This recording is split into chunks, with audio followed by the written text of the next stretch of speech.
He offered me an ice cream every day for 7 years. I finally took it. It started when I was 18 years old. I'm 25 now. On my 18th birthday, while I was out taking a walk with my parents, I saw the man on the street for the first time. My parents had stopped to exchange gossip with an elderly couple, and as I looked on ahead, I saw him. He looked like someone that slept on park benches and probably hadn't had anything going his way for most of his life. He was holding out an ice cream cone, offering it to me.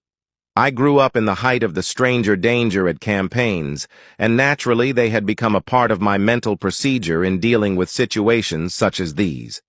I firmly shook my head no, and the hand with the ice cream withdrew.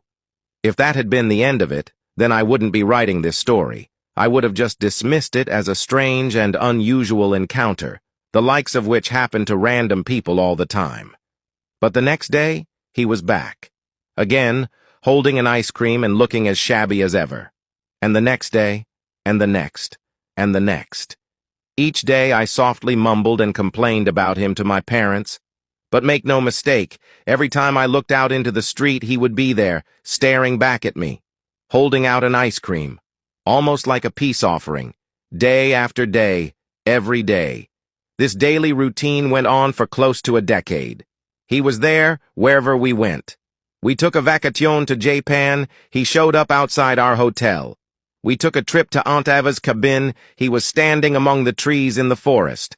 Wherever we went, he followed us, always with an ice cream to offer. It took me 3 years to realize that nobody else could see him. I opened my door that morning to see a fresh batch of snow with some very fresh footprints. As far as I could tell, the footprints came all the way up to our front door and then turned around and walked away. I tried pointing that out to my friend, but she just looked at the snow, back at me, back at the snow, and told me there was nothing there. I was just seeing things. I pointed to the man himself, standing behind our mailbox, but again, nothing. Just standing there, holding a fresh ice cream cone. So the others can't see him. I can. Over the next few years, I tried every method possible to get rid of him. I spoke to shamans, I spoke to witch doctors, I spoke to spiritualists, babas, yogis, even philosophers. Nothing. I'm 25 years old now.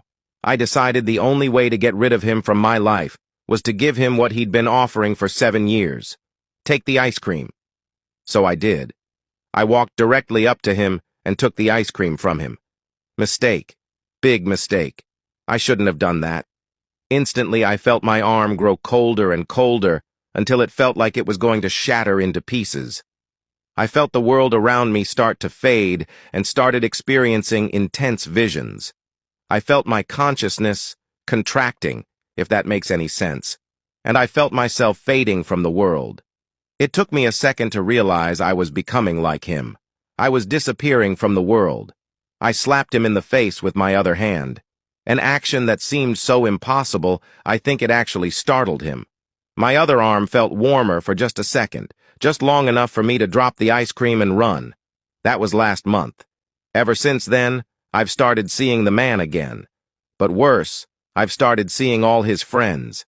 Everywhere I go, wherever I look, there's a pale, dull-eyed ghost looking at me, offering me an ice cream.